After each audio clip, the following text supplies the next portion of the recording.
నాకు రేవంత్ రెడ్డి గారు కావాలన్నా బీసీలు కావాలంటే బీసీలే కావాలి. నాకు నా ఫస్ట్ ప్రియారిటీ బీసీలే. ఎందుకు చెప్తా ఉన్నా ఈ మాట అంటే మీ అందరికీ తెలుసు సోదరులారా, మొన్నటి ఎన్నికల్లో ఏం జరిగిందో. తీన్మార్ మల్లన్న నోడగొట్టడానికి కొంతమంది ఏం చేసిరో తెలుసు. కానీ ఇలా తీన్మార్ మల్లన్న గెలిచిందంటే అది బీసీలు పెట్టిన భిక్షమే, అది మీరు పెట్టిందే, అది మీరిచ్చిన అవకాశమే. ఎంతసేపు నేను ఇప్పటిదాకా మన మసూర్ అన్నతో అంటా ఉన్నా, కనీసం అసెంబ్లీలో మండలో అసెంబ్లీలో నడవడానికి నిమిషానికి 10,000 ఖర్చు అవుతుంది. దాంట్లో ఈయన ఆయన తిట్టా, ఆయన కనీసం తిట్టుకుంటాను కూడా ఛాన్స్ లేదు మన కాడ, మనోని మనం తిట్టుకుంటానికి. మొన్న బండా ప్రకాష్ అన్న డిప్యూటీ చైర్మన్ గారు చైర్ మీద ఉన్నాడు కాబట్టి నేను మాట్లాడగలిగిన, లేకపోతే ఆ అవకాశం కూడా లేదు నాకు. ఆయన నాకు అవకాశం ఇస్తే ఈ బడ్జెట్ సగానికి గోస్తే మాది కదా, మిగతా సగం మీది కదా అని చెప్పి ఆడ మాట్లాడగలిగిన. కాబట్టి చాలా మంది చాలా అనుకుంటారు. ఒక్కటై చెప్తా ఉన్నయ్యా, మేము రాజకీయాలు చేయాలనుకున్నప్పుడు రాజకీయాలు చేస్తాం, కానీ అల్టిమేట్ గా మా ప్రయోజనం బీసీల ప్రయోజనమే అన్న విషయాన్ని మీ ముందు చెప్పదలుచుకున్నాం. ఇక్కడ నేనైనా కానీ నాకు శ్రీనివాస్ గౌడ్ గారికి ఏమైనా పంచాదా అండి? పార్టీల పంచాది ఉండొచ్చు, కానీ బీసీల అంశానికి వచ్చినప్పుడు మేము ఒక్క తల్లి పిల్లలు లెక్కుంటాం. మాకు పార్టీలతో సంబంధం లేదు. ఇంకా వీళ్ళే కాదు, ఎవరైనా సరే బీసీల అంశానికి వచ్చినప్పుడు మా ప్రయోజనం బీసీలదే. రఘు, నువ్వు మాకు చెప్పినావు, ఎక్కడ కూడా ఈ మాట తప్పం. మీరు ఇక్కడ బీసీ ప్రజలారా, నాకు మీరిచ్చినటువంటి పదవి, ఓ ఎమ్మెల్సీ పదవి ఇచ్చినారు, మీరు నిలబెట్టి దాన్ని ఆడ పారేసిరా అన్నప్పుడు పారేసి వస్తా. దాన్ని ఆడ పారేసిరా, దీని సంగతి ఏందో తెలుస్తామన్నప్పుడు ఖచ్చితంగా నేనొక్కనే కాదు, మా అందరి నాయకత్వం కూడా దానికి సిద్ధపడతారు, ఖచ్చితంగా వస్తారు. గతంలో లాగా లేము బీసీలం. మొన్న కులగణన మీద సెక్రటేరియట్ లో మీటింగ్ అయితే మరి అలా నన్ను పిలిచి ఎందుకు పిలిచిరో నాకు తెలియదు. పిలిచి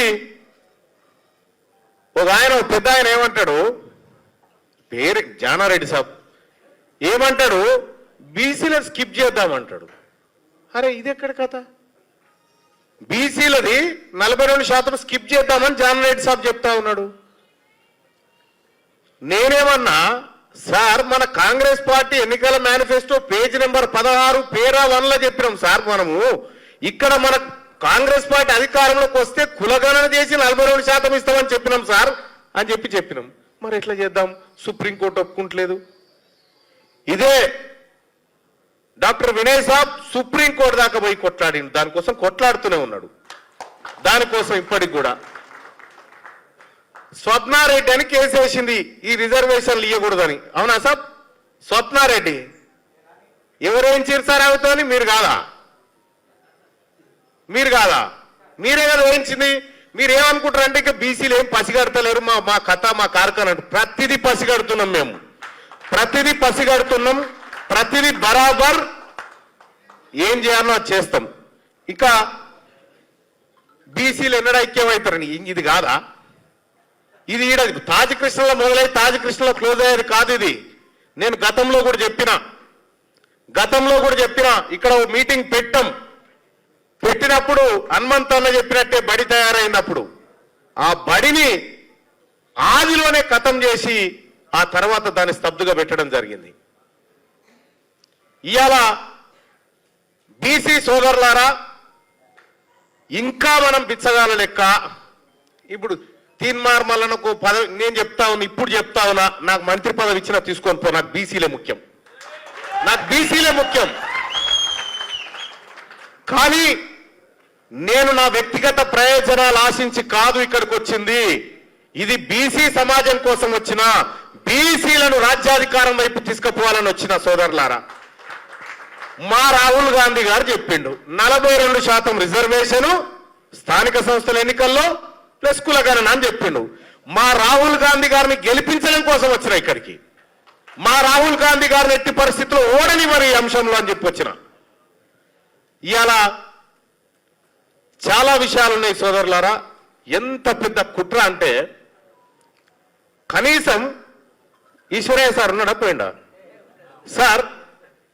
నేను పోయి ముఖ్యమంత్రి గారికి ఒక రిప్రజెంటేషన్ చేసిన, ఏమనంటే sir advocate general, additional advocate general మా బీసీలో ఒక్కడు లేడు సార్, ఒక అవకాశం ఏంటంటే మనకి ఇచ్చే ఇంట్రెస్ట్ లేదని చెప్పిండు సార్. మనకి ఇచ్చే ఇంట్రెస్ట్ లేదన్నారు. అంటే దాని అర్థం ఏంది నాకు అర్థం కాలే. అంటే ఇద్దామనుకుంటుర్రా లేదా? బీసీలు చిన్న చూపా? బీసీల ఓట్లు కావాలి, బీసీలు పెట్టేటువంటి బిచ్చం కావాలి, కానీ బీసీలకు మాత్రం అవకాశాలు వద్దా?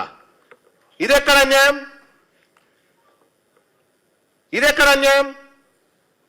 ముఖ్యమంత్రి రేవంత్ రెడ్డి గారికి నేను సూచన చేస్తున్నా, మేము అల్పులము, తక్కువ కులాలము, లేకపోతే కింది నిమ్న వర్గాలు అని పొరపాటున అంచనా వేయకండి. మేము గతంలో లాగా లేము. బీసీలము ఇవాళ చైతన్యవంతమైనము, ఇవాళ బీసీలమంతా ఒక్కటైనము. ఇది సప్పట్లు కూడా మేము సప్పగానే కొడతాము. ఒక విషయం చెప్తా, మీరు బాగా గుర్తుపెట్టుకోండి. ఇక్కడ తాజ్ కృష్ణలో చిరంజీవులు సార్ వీళ్ళంతా కలిసి మీటింగ్ ప్లాన్ చేసినప్పుడు ఈ సుందరయ్య విజ్ఞాన కేంద్రం అనుకుంటే ఇంకెన్ని రోజులు పెడతారు సార్ ఈ సుందరయ్య విజ్ఞాన కేంద్రము? ఈ బాగ్లింగంపల్లి, ఇందిరా పార్క్ చౌరస్తారా? ఎక్కడ ఉండాలి సార్? టాపెస్ట్ ప్లేస్ లో ఉండాలి కదా. మన మీటింగ్ అనుకున్నప్పుడు ఇక ఇక్కడ తీసుకొచ్చారు వాళ్ళు. ఎందుకు చెప్తా ఉందంటే ప్రతిదీ గమనించండి సోదరులారా. ఈ బీసీ ఇంటలెక్చువల్ ఫోరం ఏదైతే ఉందో మీరు ఇండిపెండెంట్ గా ఉండండి. మీరు ఆదేశించిన కార్యక్రమాలు చేయడానికి నేను గాని, మా సీనన్న గాని, మన ప్రకాష్ అన్న గాని, సుధాకర్ అన్న గాని మేమందరం కూడా రెడీగా ఉన్నామన్న విషయాన్ని మీకు తెలియజేస్తా ఉన్నాం. మీరు ఇండిపెండెంట్ గా ఉండండి. మీరు మాకు సూపర్ పవర్ బాడీ లెక్క ఉండాలా, మాకు అధిష్టానం లెక్క ఉండాలా, మాతో పని చేయించాలా. ఇది జరగాల. రేపు పొద్దుగాల కూడా మండల్లో మళ్ళా నాకు మైక్ దొరుకుతలేదో మా ప్రకాశ్ అన్న దయ గాని, దొరికినా దొరకకపోయినా నా వాదం బీసీ వాదం, నా లెక్క బీసీ లెక్కనే. కాబట్టి ఇంకొక విషయం కూడా, ఇక్కడ బీసీల కోసం గలమెత్తడానికి మన జర్నలిస్టు సోదరులు చాలా మంది తయారున్నారు. వాళ్ళకి అండగా నిలబడరాదురా? వాళ్ళకి అండగా నిలబడండి. సమయం వచ్చినప్పుడు వాళ్ళు వాయిస్ వినిపిస్తారు కదా.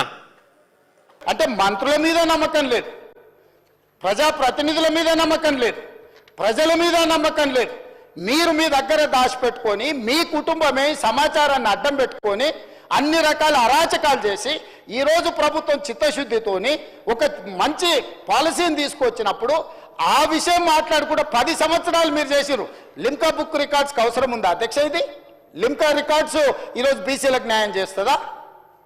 అంటే ఎట్లా తయారైంది అధ్యక్ష? అంటే వీళ్ళు ఎంతసేపు ఉన్నా ఉద్దర గప్పాలకు అలవాటు పడ్డారు అధ్యక్ష. ఎక్కడికక్కడ పొగడ్తల కోసం పేపర్లలో, టీవీలలో నేను సెల్ఫీ దిగుతా, సెల్ఫ్ డబ్బాలు కొట్టుకుంటా, ఇవన్నీ నన్ను నువ్వు పోగుడు, నిన్ను నేను పోగుతా, నా ఇప్పు నువ్వు పోకు, నీ ఇప్పు నేను పోగుతా. ఎంతకాలం ప్రజల్ని మోసం చేస్తారు అధ్యక్ష? మాట్లాడలేకపోవచ్చు అక్కడ ఉన్న మా బీసీ మిత్రులు, కానీ వాళ్ళ మనసుకు తెలియదా ఈరోజు ఈ ప్రభుత్వం చేస్తున్న ప్రయత్నం? ఎవరైనా ఈరోజు ప్రతిపక్షాలు డిమాండ్ చేసింది అధ్యక్ష మమ్మల్ని? మేం బాధ్యత తీసుకొని ఈ ప్రక్రియ మొత్తం పూర్తి చేసి మంత్రివర్గంలో పెట్టి ఆమోదింపజేసి సభలో పెట్టి సభ ద్వారా మొత్తం దీన్ని ఆమోదించి వాళ్ళందరికీ స్థానిక సంస్థలలో కాకుండా విద్య, ఉద్యోగ, ఉపాధి అవకాశాలలో రిజర్వేషన్లు పెట్టాలని మేం తాపత్రయపడుతుంటే మమ్మల్ని తప్పు పట్టేది ఏంది అధ్యక్ష? ఇదెక్కడ న్యాయము? ఇదెక్కడి పద్ధతి? మీ కుటుంబానికి నచ్చకపోతే ఇక బలహీన వర్గాలకు అసలు ఏం మంచి జరగొద్దా?